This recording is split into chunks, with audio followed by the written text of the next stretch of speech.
جی ہاں جی، یہ صبر کی تین قسمیں جی۔ ایک تو ہے اللہ کی شریعت جو اللہ تعالیٰ نے دی ہے اس پر اکتفا کرنا، ڈٹے ڈٹے رہنا، اللہ کی اطاعت پر صبر کو کہتے ہیں۔ دوسرا ہے دوسرا ہے اللہ تعالیٰ کی جو نافرمانی اس سے صبر کرنا، یعنی اللہ رب العزت کی نافرمانی سے رکے رہنا، باز رہنا۔ ٹھیک ہے؟ تیسرا ہے اللہ تعالیٰ کی طرف سے جو آزمائشیں اور پریشانیاں تقدیری طور پر آتی ہیں اس پر صبر کرنا۔ یہ تین قسمیں ہیں۔ تو ہر طرح کے صابرین سے اللہ تعالیٰ محبت کرتا ہے، یحب الصابرین، تو صبر کرتے ہیں۔ اور یہ صبر شریعت کے مطابق، یہ صبر یہ نہیں ہے کہ جب رو کے اور وویلا کر کے جب بندہ تھک ہار جائے اور پھر کہے کہ میں صبر کروں، یہ صبر نہیں ہے۔ ٹھیک ہے؟ یہ قطعاً صبر نہیں ہے، یہ تو انسان کے وجود کا تھک جانا ہے، اس کو صبر نہیں کہتے۔ بہرحال واللہ یحب الصابرین، اللہ تعالیٰ صبر کرنے والا سے محبت کرتا ہے۔ آگے ہے وَأَقْسِطُوا إِنَّ اللَّهَ يُحِبُّ الْمُقْسِطِينَ، وَأَقْسِطُوا إِنَّ اللَّهَ يُحِبُّ الْمُقْسِطِينَ، کہ انصاف کرو، اللہ تعالیٰ انصاف کو پسند کرتا ہے۔ سورت الحجرات آیت نمبر 9 ہے غالبا، ہاں جی آیت نمبر 9 ہے۔ تو جو اقساط ہے، آپ جانتے ہیں کہ یہ اس میں ایک ہوتا ہے القسط، اس کا مطلب معنی ہوتا ہے ظلم۔ ٹھیک ہے؟ اس طرح صحیح بخاری کی آخری حدیث میں آپ نے پڑھا تھا، اس میں القسط مصدر المقسط، القسط اس کا معنی ہے وہو الجائر، اور ایک اقساط ہوتا ہے، مقسط ہوتا ہے اقساط، یعنی اس کا معنی ہوتا ہے یعنی ظلم کو دور کرنا، یعنی عدل انصاف۔ ٹھیک ہے؟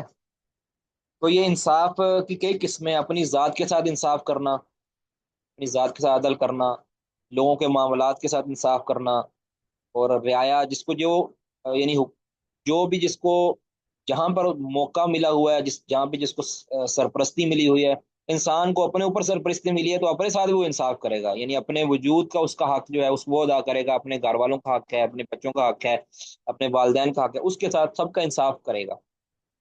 تو جو انصاف کرے گا اپنی ذات کے ساتھ، اپنے ارد گرد لوگوں کے ساتھ، اپنے رعایا کے ساتھ، تو اللہ تعالیٰ اس سے پسند کر اللہ تعالیٰ اس کو معاف کر دے گا، یا اس کو پسند کرتا ہے، اس کے ساتھ محبت کرتا ہے۔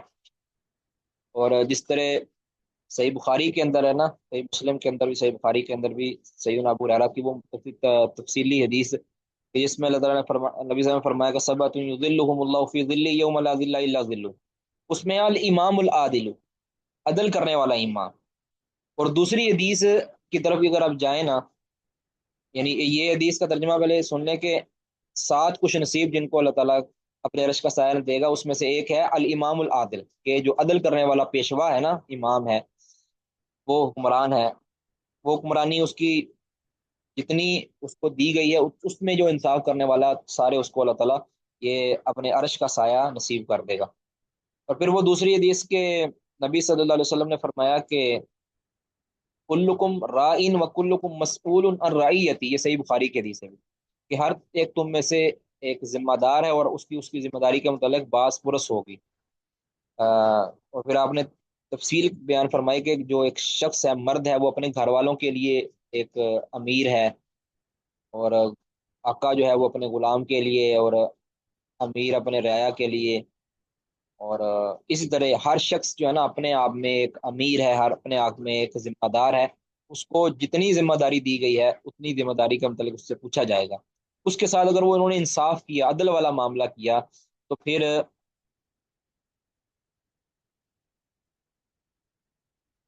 اچھا ایک اور بات یاد رکھیں، ایک اور بات یاد رکھیں کہ اسلام کے اندر عدل ہے، یہ انصاف کا جو ہم لفظ بولتے ہیں نا، انصاف کا لفظ یہ ایسے ہی پتہ نہیں مشہور ہو گیا، انصاف کا تو مطلب ہوتا ہے نا نصف نصف دینا، یعنی برابر برابر دینا۔ اسلام کے اندر انصاف نہیں ہے، عدل ہے۔ اب اس کو آپ سمجھیں گے۔ اب انصاف کا تقاضا کیا ہے کہ بچی کو بھی ایک حصہ دیا جائے اور بچے کو بھی ایک حصہ دیا جائے، لیکن اسلام نے کیا عدل کیا ہے کہ بچی کو آدھا ہے اور بچے کو ایک ہے۔ اور بچی کو پھر چونکہ سسرال میں جا کر بھی ملنے والا ہے، اس لیے اس کو، تو گویا اسلام نے جو حقوق طے کیے ہیں نا، ان حقوق کی رعایت کرنا یہ عدل ہے، ٹھیک ہے۔ اب جو حصہ اللہ تعالیٰ نے ماں کا رکھا ہے نا، وہ باپ کا نہیں رکھا۔ اب اگر انصاف دیکھا جائے، وہ کیا بنتا ہے کہ باپ کو بھی اتنا ہی دیا جائے جتنا ماں کو، یعنی حصے سے مراد خدمت کا حصہ، جتنا حق خدمت کا باپ کو ہے اتنا ہی ماں کو ہے، جبکہ ایسا نہیں ہے، ماں کا حق زیادہ ہے 3 گنا۔ تو انصاف کا تقاضا کیا تھا کہ دونوں کو برابر دیا جائے، لیکن اسلام نے برابر نہیں دیا۔ وہ ماں ہے، اس کو اللہ تعالیٰ نے عدل کرتے ہوئے اس کو، تو گویا عدل اور چیز ہے، انصاف اور چیز ہے۔ انصاف تو ہوتا ہے دو چیزوں کو نصف نصف کر دینا، یا اگر زیادہ لوگ ہیں ان کے اندر برابر برابر تقسیم کر دینا، تو برابری نہیں ہے اسلام کے اندر۔ اسلام کے اندر کیا ہے؟ عدل ہے۔ تو یہ جو نعرے مارتے ہیں نا کہ اسلام نے مرد اور عورت کو کے ساتھ انصاف کیا ہے یا برابر برابر اس کو بنایا ہے، یہ غلط بات ہے۔ اللہ نے عدل دیا ہے۔ عورت کے لیے اللہ رب العزت نے چہرے کا پردہ رکھا ہے، مرد کے لیے نہیں رکھا۔ عورت کو ذمہ داری دی ہے گھر کی، باہر کی نہیں دی۔ مرد کو ذمہ داری دی ہے باہر کی، گھر کی نہیں دی۔ عورت کو اللہ رب العزت نے یعنی کئی چیزوں کا مکلف بنایا جس میں مرد کو نہیں بنایا، اور مرد کچھ کئی چیزوں کا مکلف بنایا، عورت کو نہیں بنایا۔ تو یہ عدل ہے اللہ تعالیٰ کا۔ تو اللہ تعالیٰ، سب سے بڑی خرابی اس وقت ہوتی ہے جب ہم کہتے ہیں کہ یہ بھی انسان ہے، وہ بھی انسان ہے، لہٰذا اس کے جو حقوق ہیں وہ بھی اس کے، غلط بات ہے۔ حقوق اللہ نے متعین کرنے ہیں، میں نے اور آپ نے نہیں کرنے۔ خالق ہمارا اللہ ہے، اور اس ہم اس کی مخلوق ہے، تو مخلوق پر حکم بھی خالق کا چلے گا، ٹھیک ہے۔ تو اس اعتبار سے جو لوگ یہ نعرہ مارتے ہیں نا کہ حقوق مرداں اور حقوق نسواں یہ برابر برابر ہیں، تو وہ باطل بات ہے۔ برابر برابر نہیں ہے، عدل ہے ان کے اندر۔ یعنی اللہ نے جو ماں کو مقام دیا ہے وہ باپ کو نہیں دیا۔ باپ یہ تو نہیں کہہ سکتا، باپ یہ تو نہیں کہہ سکتا مجھے تو میری تو حق تلفی کر دی، نہیں بھی، اللہ نے تجھے بطور والد کم حق دیا ہے، لیکن بطور شوہر تجھے زیادہ حق دے دیا ہے۔ تو اس میں کیا ہے؟ بطور والد تمہارا حق کم ہے، بطور شوہر تمہارا حق زیادہ ہے، ٹھیک ہے۔ اور عورت کا بطور یعنی بیٹی، اور یعنی بطور بیگم اس کا حق زیادہ ہے، بطور بیگم اس کا حق زیادہ ہے بجائے بطور بہن کے۔ یعنی بطور بہن اور بطور شوہر، سوری، بطور بہن اور بطور بیوی، یعنی ایک طرف بیوی کے حقوق ہیں، ایک طرف بہن کے حقوق ہیں، تو بیوی کے حقوق زیادہ ہیں، ٹھیک ہے۔ تو یعنی اللہ رب العدل عدل کیا ہے رشتوں کے اندر، حقوق کے اندر، انصاف نہیں کیا۔ کہ انصاف تو ہوتا ہے بچوں کے درمیان، یعنی میری اولاد ہے، میں اولاد کے درمیان انصاف کروں گا۔ میرے بیٹے ہیں تو ان کے درمیان میں انصاف کروں گا، میری بیٹیاں ہیں تو وہ جو بیٹیاں ہیں بیٹیوں کے درمیان انصاف کروں گا، یعنی ان میں برابر برابر تقسیم کروں گا۔ اگر میری یہاں 2 بیویاں ہیں تو ان کے درمیان میں، آمین کہہ دو، اگر میری 2 بیویاں ہیں یا 3 بیویاں ہیں تو ان کے درمیان میں انصاف کروں گا، ٹھیک ہے۔ اور میں اپنی بیوی اور اپنی بہن اور بیٹی کے درمیان عدل کروں گا۔ کیا یہ چیز ذرا سمجھنے والی ہے؟ انشاءاللہ امید ہے سمجھ آ گئی ہوگی۔ کسی کا کوئی سوال ہے جی اس بارے میں، وہ کر سکتے ہیں۔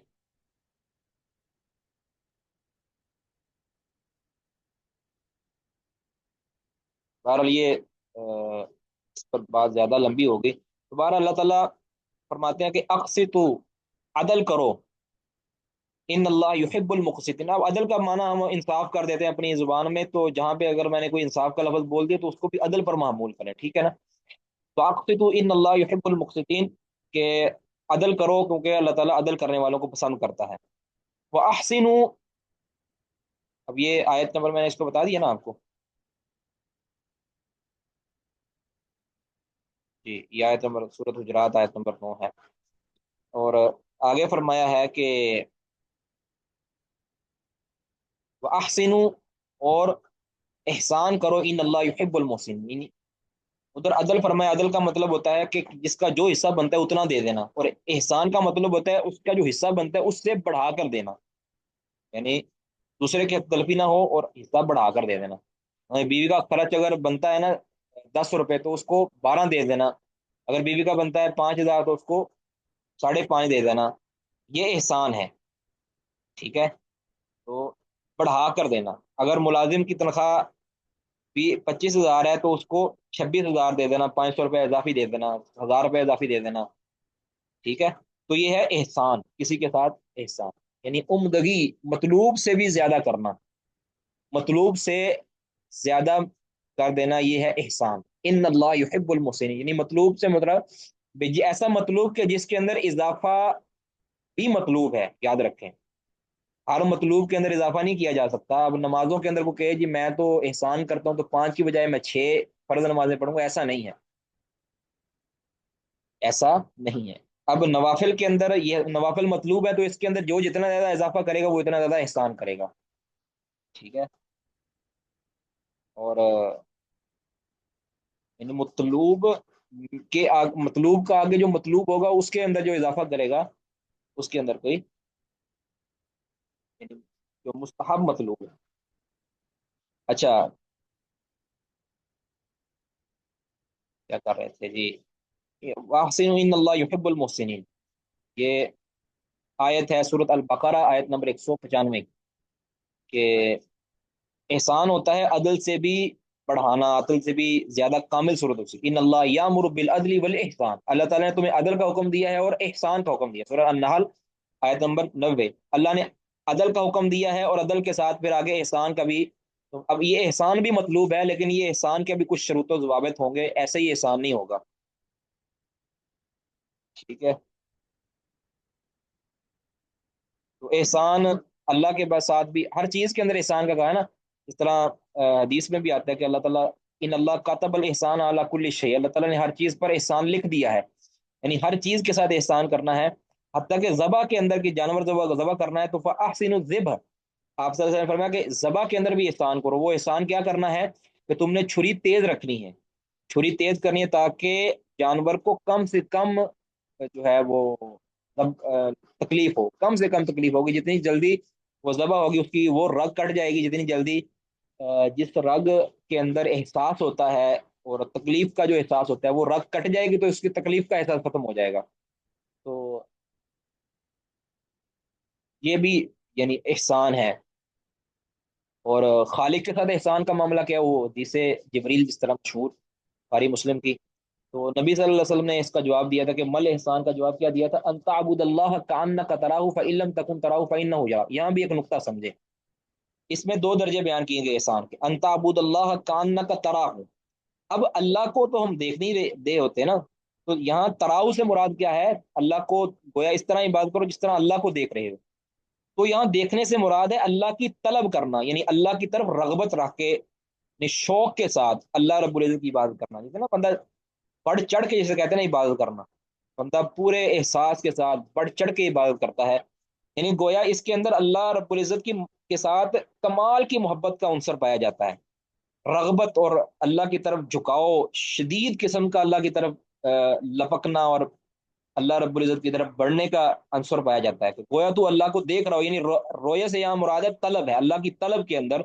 اللہ کی طرف رغبت کے اندر تم، یہ احسان کا اعلیٰ ترین درجہ ہے۔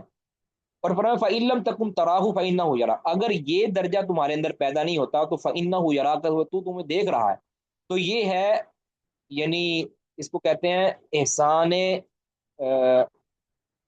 رہب، احسان رہب کے مطلب ڈر اور خوف اور پکڑ، یعنی انسان خوف کے ساتھ اللہ سے ڈر اور اللہ رب العزت کی پکڑ سے بچنے کے لیے عبادت کرے، اس کا یعنی یہ بھی ایک احسان کا درجہ ہے، کہ اگر اللہ کی طرف رغبت پیدا نہیں ہوتی نا تو اللہ سے رہبت، تو اللہ سے جو ڈر اور خوف وہ پیدا ہو، ٹھیک ہے؟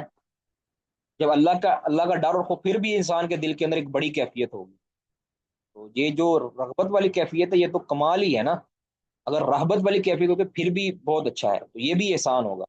اور اس کے علاوہ تیسری جو ہوتی ہے وہ تو عام یعنی ہوتا ہے، احسان سے نچلا درجہ ہوتا ہے، اس کے اندر اب جو بندہ، یعنی یاد رکھیں اخلاص جو ہے نا، اخلاص اور احسان، اخلاص کا اعلیٰ ترین درجہ احسان ہے، اور احسان کتنی چیزوں کا ہوتا ہے، یا تو اس میں رغبت ہو اللہ تعالیٰ کی طرف، ایسا شوق ہو کہ جس کی کوئی مثال نہ ملے، یا ایسا خوف ہو کہ جس کی کوئی مثال نہ ملے، تو یہ کیفیت ہوگی تو انسان کے اندر خالص اخلاص ہوگا، وہ ریاکاری کی تو سوچ بھی نہیں سکتا۔ پھر ایک بندہ صدقہ کرتا ہے صدقہ اس لیے کرتا ہے کہ مجھ سے اللہ راضی ہو جائے، صدقہ اس لیے کر رہا ہے کہ اللہ مجھ سے راضی ہو جائے، میں اللہ کا محبوب بن جاؤں، اس لیے وہ شوق اور ذوق کے ساتھ صدقہ کرتا ہے، بڑھ چڑھ کے۔ تو یہ کہہ رہے ہیں کہ کاننا کا تراہ، یہ والی وہ عبادت کر رہا ہے۔ اور اس کے مقابلے میں ایک وہ شخص ہے جو اللہ کے ڈر سے، یعنی اللہ تعالیٰ کہیں میرے مال کو ہلاک نہ کر دے، کہیں مجھ پر اللہ کی پکڑ نہ آ جائے، کہیں اللہ مجھ سے حساب نہ لے لے، اس ڈر سے کوئی صدقہ کرتا ہے، تو یہ رہبت، یہ بھی محبوب ہے، یہ بھی اچھا ہے، یہ بھی مرغوب ہے، لیکن یہ رہبت والا ہے۔ تو دونوں کے اندر اخلاص پایا جاتا ہے۔ اس کے مقابلے کے اندر ریاکار وہ ہوگا کہ جو لوگوں کی خوشنودی کے لیے، لوگوں کی چاہت کے لیے، یا لوگوں کے خوف سے، کہ اس کے اندر بھی رغبت اور رغبت آ جاتی ہے نا، لوگوں کی خوشی کے لیے، اپنی شہرت کے لیے، یا لوگوں کے خوف سے کہ لوگ کہیں گے یار یہ تو بڑا کنجوس ہے، دیتا ہی نہیں ہے، اب اس کے اندر بھی کوئی یعنی اخلاص نہیں ہے۔ تو اللہ کے ساتھ رغبت اور اللہ کے ساتھ رہبت، یہ دونوں ہی مرغوب اور مطلوب اور محبوب ہیں، ٹھیک ہے؟ اس کو خوب سمجھ لیں۔ تو یہ ہے اللہ کے معاملے کے اندر احسان، اور مخلوق کے معاملے کے اندر احسان، اس کی تو کوئی حد ہی نہیں ہے۔ اور اس کے لیے ایک ہی حدیث کافی ہے، رسول اللہ صلی اللہ علیہ وسلم نے فرمایا، صحیح بخاری کے اندر 13 نمبر حدیث، اور صحیح مسلم کے اندر 45 نمبر حدیث ہے، سیدنا انس رضی اللہ تعالیٰ عنہ کی، کہ نبی صلی اللہ علیہ وسلم نے فرمایا کہ لا یؤمن احدکم حتی یحب لاخیہ ما یحب لنفسہ، کہ اس کے اندر احسان کیا ہے، کہ انسان اپنے لیے وہ پسند کرے جو اپنے بھائی کے لیے یعنی اپنے بھائی کے لیے وہ پسند کرے جو اپنے لیے پسند کرتا ہے۔ اگر میں اپنے لیے پسند یہ کرتا ہوں نا کہ میری لوگ تعریف کریں یا میرے لوگ ادب احترام کریں، تو میں اپنے بھائی کے لیے بھی یہ پسند کروں۔ اگر میں یہ پسند کرتا ہوں نا میرے لیے کہ میری لوگ مدد کریں، یا میری مشکل میں میری داد رسی کریں، یا میری عیادت، میری بیماری میں میری عیادت کو آئیں، یا مجھے لوگ سلام کریں، یا میرے ساتھ لوگ نرمی میں بات کریں، میرے لوگ غلطیوں کو دور کریں، میری لوگ اصلاح کریں، تو یہی چیز انسان دوسرے کے بارے میں پسند کرے، تو یہ مخلوق کے ساتھ احسان ہے۔ اور اسی کو کہتے ہیں النصح لکل مسلم، ہر مسلمان کے ساتھ خیر خواہی، یعنی جو انسان اپنے ساتھ خیر خواہی چاہتا ہے نا کہ میرے ساتھ ایسا ہو، اور افسوس اور تف ہے ایسے شخص پر جو اپنے ساتھ بھی خیر خواہی نہیں چاہتا، یعنی وہ یہ بھی پسند نہیں کرتا کہ میری اصلاح کی جائے، اس سے بڑا بد نصیب کوئی نہیں ہے۔ یعنی اب تو معاملہ اس قدر ڈگرگوں ہو چکا ہے کہ لوگ اپنے لیے بھی خیر کو پسند نہیں کرتے، یعنی اپنے ساتھ بھی وہ انصاف نہیں، اپنے ساتھ بھی وہ عدل نہیں کر پاتے، تو دوسروں کے حق میں وہ عدل کیسے کریں گے؟ تو یہ اس کی تو بات ہی کیا کرنی کہ جو اپنے متعلق بھی خیر کا نہیں سوچتا، دوسروں کے متعلق تو بات کی بات ہے، کم از کم بندہ اپنے بارے میں تو خیر کا سوچے نا کہ میرے ساتھ اچھا ہو۔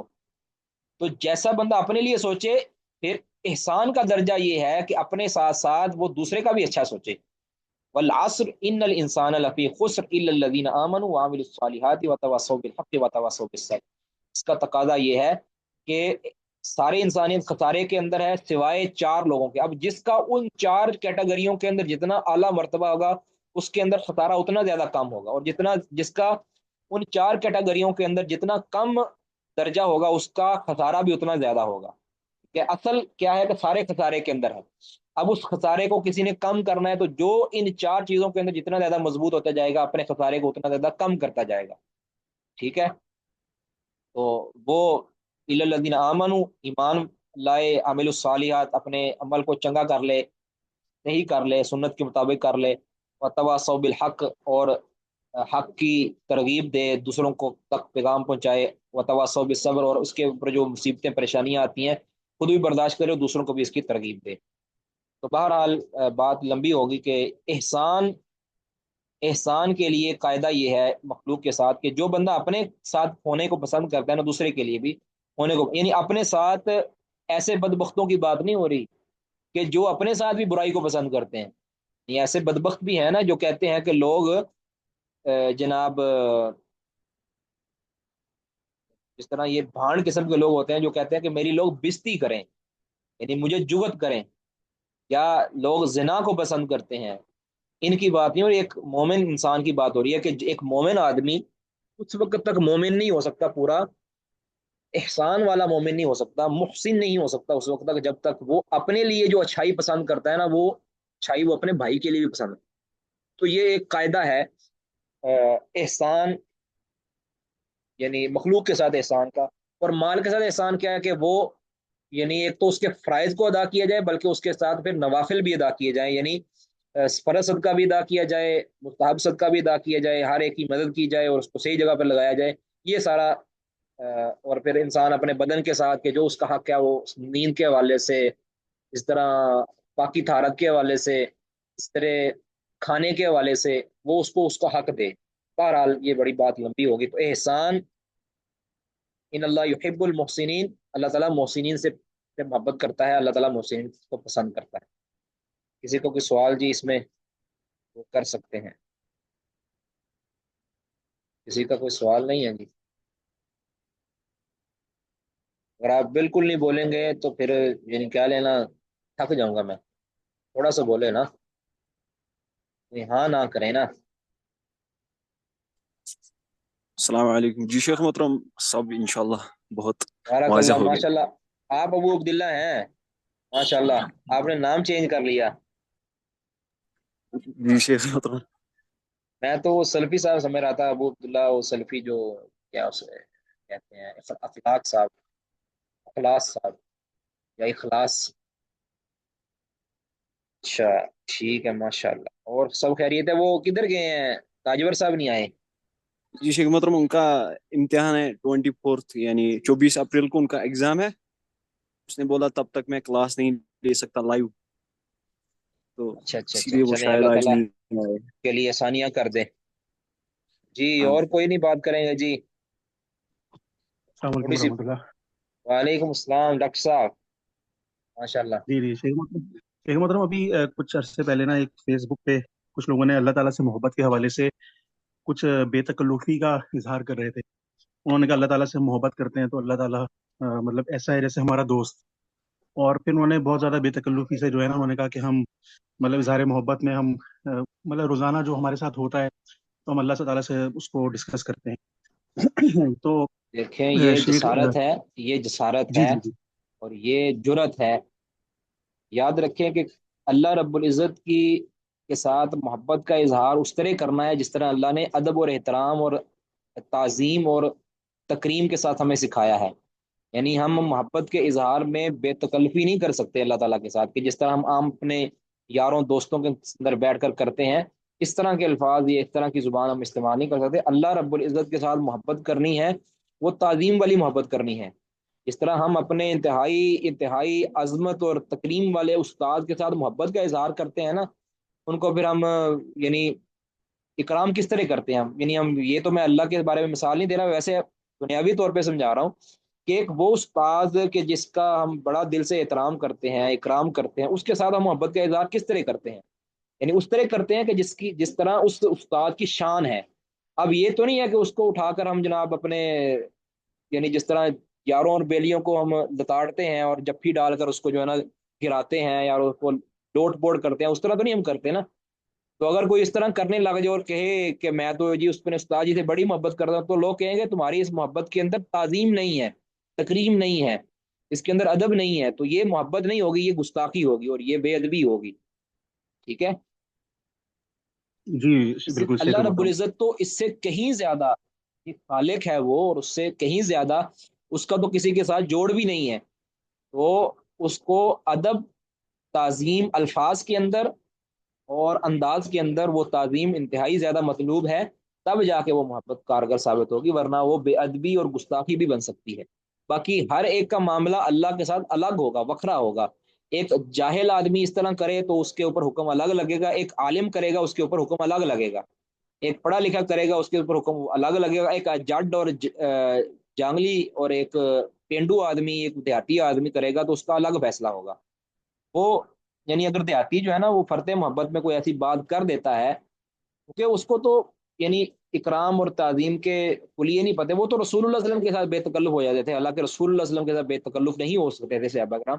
اور بکر عمر کہتے تھے فہاباہ، اور بکر عمر کے بارے میں آتا ہے کہ وہ تو گھبراتے تھے رسول اللہ صلی اللہ علیہ وسلم سے بات کرتے ہوئے، سر نہیں اٹھاتے تھے۔ اور ایک حدیث میں نے پڑھی ہے مسند احمد وغیرہ کی، کہ صحابی کہتے ہیں سیدنا اسامہ بن شریک رضی اللہ عنہ کہتے ہیں کہ میں تو رسول اللہ صلی اللہ علیہ وسلم کی مجلس میں گیا تو صحابہ بالکل اس طرح کھڑے تھے نبی صلی اللہ علیہ وسلم کی تعظیم کے اندر کہ جس طرح ان کے اوپر پرندے بیٹھے ہو، یعنی پرندے بھی اگر بیٹھ جائیں تو وہ پرندوں کو بھی محسوس نہیں ہوگا کہ یہ کوئی حرکت کر رہے ہیں کہ نہیں کر، اس قدر تعظیم کے ساتھ کھڑے ہوتے تھے۔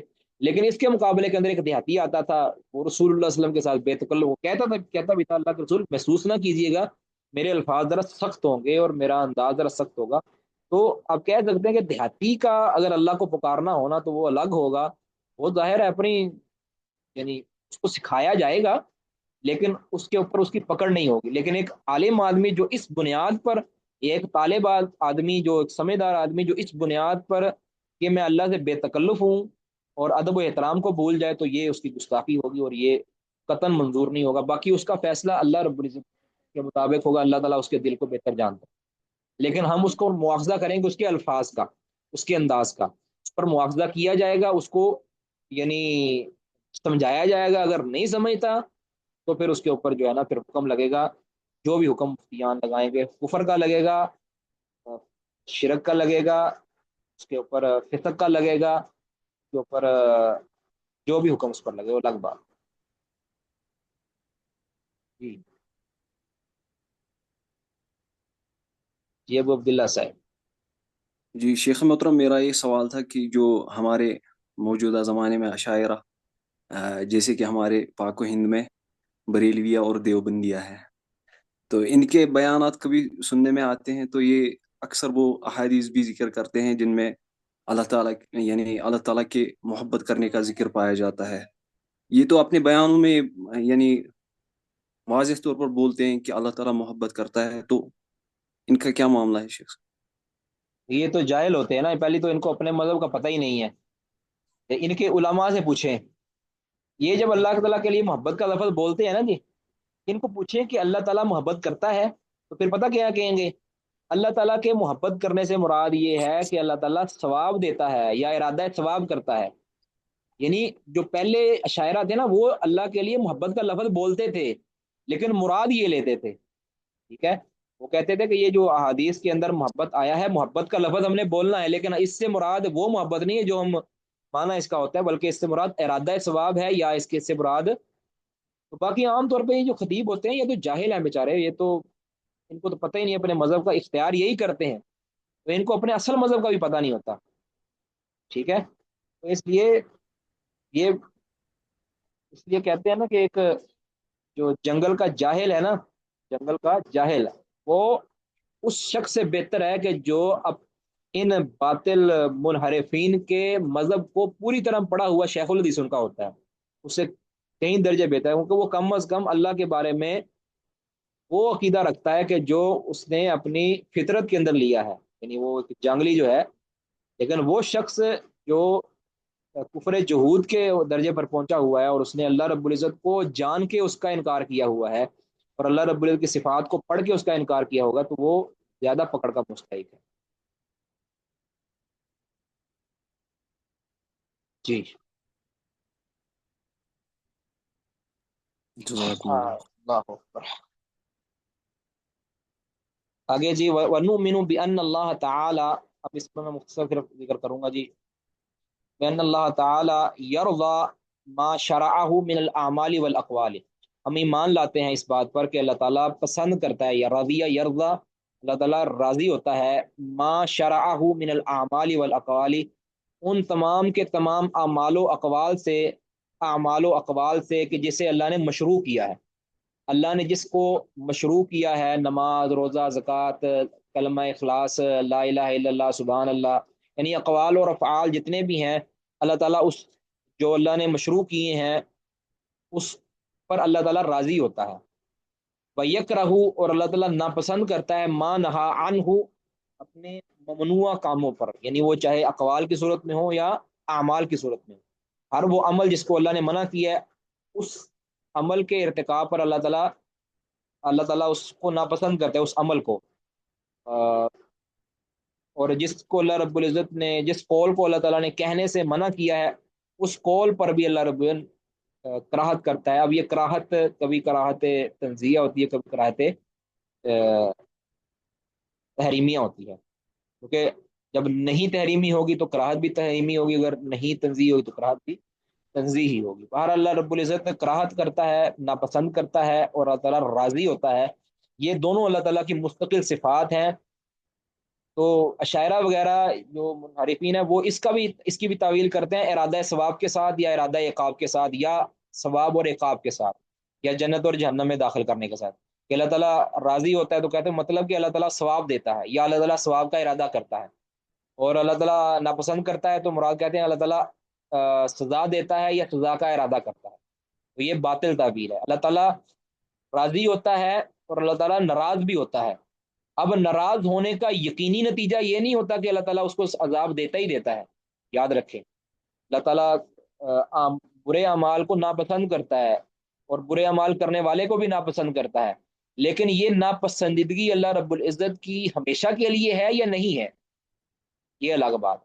اب ایک شخص جو ساری زندگی یعنی شراب نوشی کرتا ہے، زنا کرتا ہے، اللہ تعالیٰ اتنی دیر تک اس کے ساتھ ناپسند یعنی اس کو ناپسند کرتا ہے، پھر اللہ رب العزت اتنی دیر اس کے عمل کو ناپسند کرتا ہے، پھر اللہ تعالیٰ جب وہ توبہ کر لیتا ہے اللہ تعالیٰ اس کو پسند کر لیتا ہے، تو ایسا ہوتا ہے۔ تو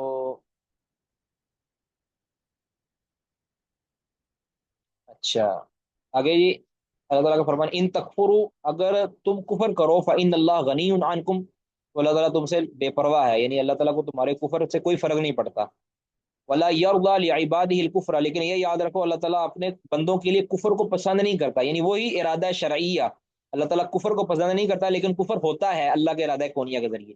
یہاں اللہ تعالیٰ فرمایا کہ اللہ تعالیٰ راضی نہیں ہوتا بندے کے لیے کفر کو اللہ تعالیٰ راضی نہیں ہوتا اللہ اپنے بندوں کے لیے کفر پر۔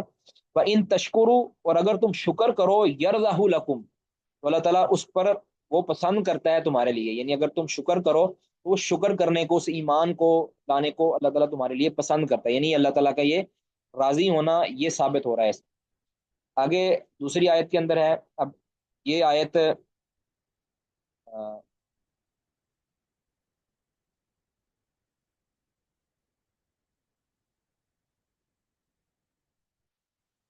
سورۃ الزمر کی آیت ہے، آیت نمبر 7 ہے۔ آگے ہے وَلَكِنْ كَرِهَ اللَّهُمْ بِعَاثَهُمْ، لیکن اللہ تعالیٰ نے ناپسند کیا ہے انبعاثہم، ان کے یعنی جہاد کے لیے نکلنے پر، یا ان کے بیدار ہونے پر اور ان کے کوش کرنے پر یا ان کے جانے پر اللہ تعالیٰ نے ناپسند کیا، اللہ تعالیٰ نے پسند نہیں کیا ان کے جانے کو یا ان کے اٹھ جانے پر کو، تو ان کا جہاد کے لیے نکلنے کو اللہ تعالیٰ پسند نہیں کیا، ناپسند کیا۔ فثبتہم، تو ان کو وہاں ثابت رکھا، ان کو وہاں ٹھہرائے رکھا۔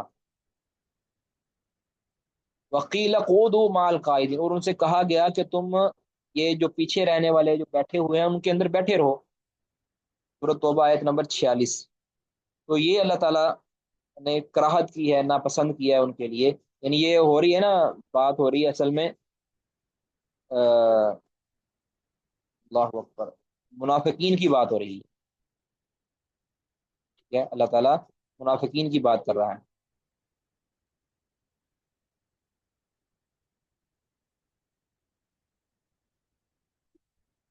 یہاں اللہ تعالیٰ نے یعنی بہت بڑی ایک تنبیہ کی ہے کہ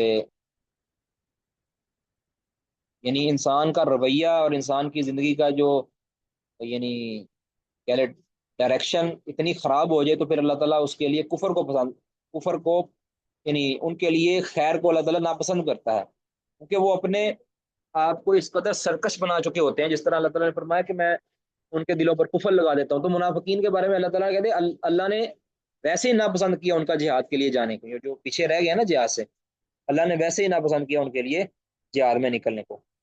تو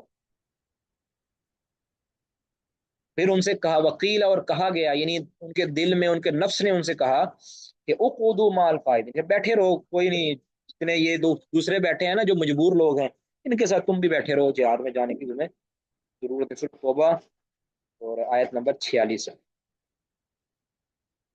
وَنُؤْمِنُ، اور ہم ایمان لاتے ہیں کہ بِأَنَّ اللَّهَ تَعَالَى يَرْضَىٰ عَنِ الَّذِينَ آمَنُوا، کہ اللہ تعالیٰ راضی ہوتا ہے مومنوں سے، وَعَمِلُوا الصَّالِحَاتِ، اور نیک عمل کرنے والوں سے۔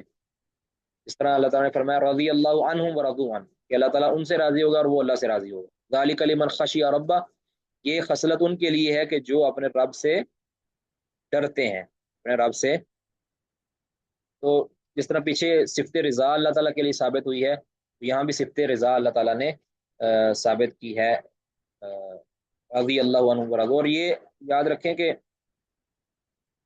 یہ شاعرہ وغیرہ جو ہے نا، جو محرفین ہیں، اہل تحریف ہیں، وہ اللہ تعالیٰ کے لیے رضا کو اقرار نہیں کرتے۔ وہ کہتے ہیں کہ یہاں رضا سے مراد ثواب ہے اور یا ارادہ ثواب ہے۔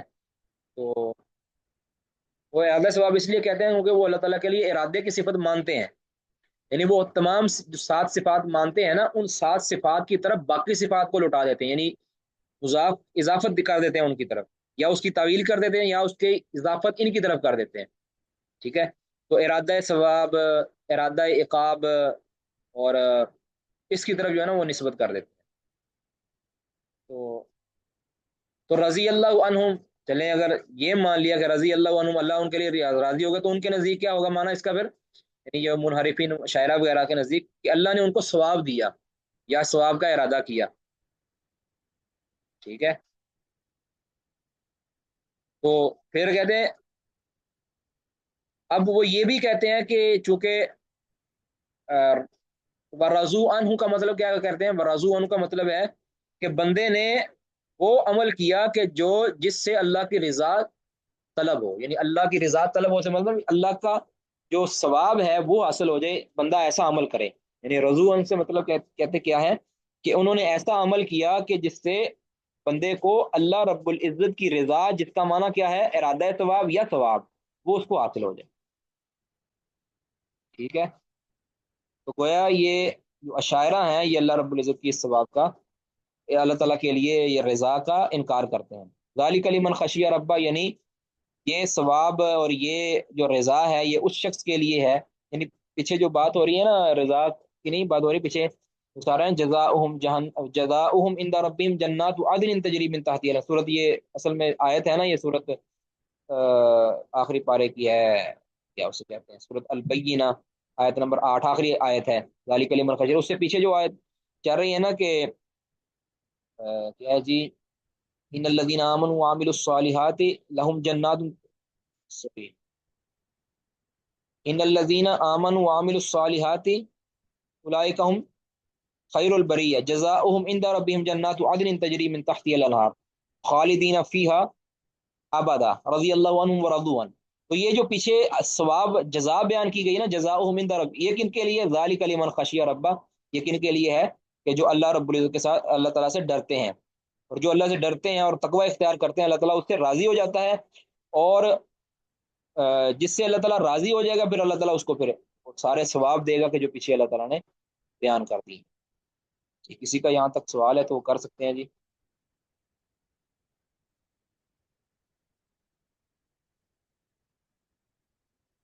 جی کوئی سوال نہیں جی، چلیں جی پھر ہم اسی پر اکتفا کرتے ہیں، اور باقی انشاءاللہ جو غضب کے والے سے ہے وہ انشاءاللہ ہم کل پڑھیں گے، یا غضب چلیں کل پڑھیں گے انشاءاللہ۔ سبحانک اللہم و بحمدک اشہد ان لا الہ الا انت استغفرک و اتوب الیک۔ السلام علیکم ورحمۃ اللہ وبرکاتہ۔